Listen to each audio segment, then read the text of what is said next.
Okay. Hi Nicole, how are you? I'm good. Feel Good. better. Feel a lot better? Yeah, I feel better this week. That's good. That's good, yeah, because last week I remember us discussing your newfound freedom and your feelings of curiosity and as to what else is out there, and I was wondering how do you feel about that? I still feel like that. Mm-hmm. It's a lot to do with a guy I've kind of been talking to recently. Oh, you met somebody? I did, but it's very down low, and he doesn't know about my boyfriend. And it's like I feel guilty in a way. I mean, and it's not like I'm physically cheating, it's not physical, but it's just he's kind of a good friend that we've started to hang out more, and of course I'm trying to be careful of that because I don't want Jeff to be triggered to, I don't know, get violent or whatever, and it's tough because I feel guilty that I'm doing it, and I feel guilty that I'm talking to somebody else, but at the same time I know it's helping me to get away from a bad situation. So it sounds like you're more, you're more emotionally attached. You're getting emotionally attached to this new person. Yeah. Is it somebody that you've already known? Or Somebody I met at school. I've known him now for maybe 3 months or so, and we started just having lunch together in the beginning, and it was just like a friendly, thing. But I'm noticing that, I'm not telling him about Jeff, and it's making me feel more empowered and almost like I'm escaping from that world when I'm with him, and it's like I don't know if I'm leading him on though, and like I have these different feelings. I mean, he doesn't say anything. It's not like he's tried to kiss me or something and I didn't do it or nothing like that. It's just, I don't know, I just have mixed emotions because half of me is really happy and I feel like a different person when I'm with him. I feel like I'm free and, like he's a really good guy, and he gives me hope that like I could be with someone like that someday. And then the other half of me feels really bad because I go home to Jeff, and while I kind of hate him, I do still kind of love him. Well, why is it that you feel that you can't be honest with your friend? If you guys are, just friends, and why do you feel you have to hide that from him? I think it just makes me feel, I don't know, I think because Jeff just controls so much of my life, and so many people know about it and kind of judge me for it, I guess, and it's just nice to be with someone and refreshing to be with someone that doesn't know that side of my life and who sees me for me, and I'm not in Jeff's shadow. I'm not, just, I don't know, it's hard to explain. It's just like I feel free, and I don't want to lose that, and I don't, and I worry too that he's gonna back away if I tell him I have a boyfriend, and maybe he is trying to swoon me or something, and if I tell him I have a boyfriend, that might push him back, and especially if I tell him I have, a boyfriend who's pretty prone to violence and might hurt him or do something, and that's scary, and I don't know. I battle with it. Well, you said that. Well, tell me, why do you think you've been with Jeff for so long? Is he? Well, it started out, it didn't start out that way.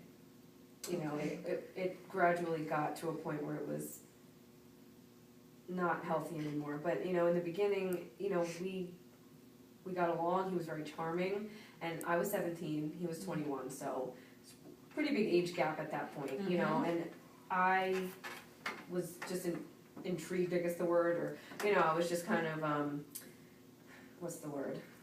I guess he just swept me off my feet. And kind of, I was just liking the idea that he was older, and it made me feel mature, and I lied to him about my age at first, by a year or whatever. But, I felt like, my friends were always saying, oh, he's so cute, and, like he's older, and he can get us alcohol. So, there were perks, and I just, it was all very, alluring. So I went for that, and he was very charming. He always told me I was beautiful. He made me feel like I never had a boyfriend that really told me that before. I never had anybody really make me feel good about myself, and he did that. And at the time, I just believed every word he said, and I just, he bought me flowers for no reason, and he was very just charismatic. When did you notice when did things started to change? And did you ever notice any red flags? Were there red flags in the beginning that you just decided to ignore and overlook? Or when did the change come gradually or suddenly? How did that happen? It was gradual, but there were red flags. Like in retrospect, there were things that he did that I should have known would lead to more problems later, but like what? Well, I noticed that he got kind of, I don't know if it was jealous or he got angry when I would hang out with my girlfriends, and he was very insecure, like he thought that I was going to cheat on him, or he would just constantly accuse me of things. He would call me all the time. Like if I didn't answer his first phone call, he would call me 5-6 times in a row, and just keep calling until I picked up, and it was almost just a little crazy, At the time I just thought, oh, he's just, he loves me, he just really wants to talk to me. And then it was weird, and, I knew it was weird, but I kind of just dismissed it, I kind of just thought, yeah, well, he's just,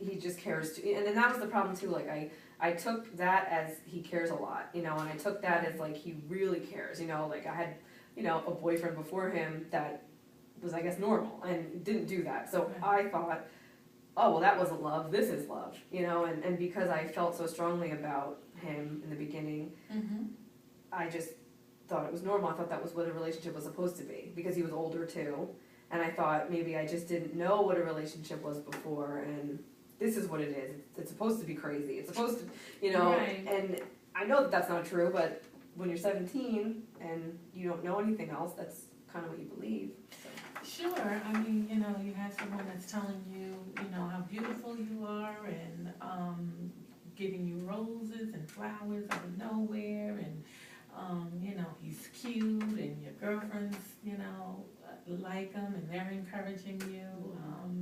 I can see where, you might fall for somebody like this, and you might mistake the possessiveness for, oh, he loves me. I can see how, a young girl such as yourself could fall into a trap like that. Yeah, and that was another thing. He is very possessive. That was shown pretty early too. I mean, the phone calls and all that was one thing, but then even with my family, he would get weird, if I wanted to see my family, if I didn't come over right away at a certain time, and he would, it's almost like he just wanted me all to himself, and he didn't like when I was with anyone else. And even if he didn't always say it, I could just tell, like his attitude changed when I would say I was going somewhere after school instead of right home to him. And, then one day, a friend of mine, it was a guy friend, but just a friend, called me on my birthday, actually, just to say happy birthday, and he heard the message, because he left a voicemail, and he broke my phone. And, like, that was kind of alarming, but I thought, he's just mad, he thinks I'm talking to this guy, I'll let it go. But, that wasn't the first time. He broke my phone again, and eventually, now I have a phone that I hide from him that he doesn't know about, that I talked to the guy that I met at school on, and now it almost feels like all that time that he was insecure with me and not trusting me, I was being trustworthy, and now I'm not, and and I feel guilty for that, but I don't know. I feel like he deserves it a little bit. Yeah, I can't even imagine, you know, how you feel, being in a situation like this. I mean, it has to be, terrifying. And, I wanna ask you, is that the reason that you stay with him? Are you staying out of fear for your life? Yeah. I mean, 90% of it is just fear of what he'll do to me or to himself if I leave, because he is a little bit unstable. I mean, I've seen him kind of go from hot to cold, like in a matter of seconds, and it makes me wonder, like, if he has something wrong, bipolar or something, Right. you know, like that he can go from being so angry at me and telling me to leave, and then the second I go to walk out the door, he breaks down and cries and begs for me to come back. And it's like, it's not normal behavior, and I get nervous and I get scared that he's gonna, like, what is he capable of if that's the range of emotion that he feels, you know. So I worry a lot about him and his well-being, you know. As well as your own. Yeah, and also part of me is scared that I'm not gonna find love again. You know, I've invested 4 years, and at my age, that's a long time, you know. It's not a lifetime, but I just feel like it's a big investment, you know. I kind of gave him all my prime years, you know, and it's hard to start over with someone, and I worry that I won't find someone, and he kind of manipulated me to feel that way for a while, that no one was gonna love me the way he did, and it's all just, it's a little bit scary how much of the cycle he follows that I've been learning about, you know, that he follows that cycle of abuse, you know, and Yeah. I'm realizing that he has a problem. And so part of me does feel obligated to help him and be there for him. Yeah, but you want it, well, I'm sure you know that, you know, you're not responsible for making him better. You'll never change his mindset, you know, nothing you do will change him. He has to be willing to make the change within himself. And if he does have some mental issues that needs to be addressed, this is something that he needs to look into for himself. You won't be able to save him from that.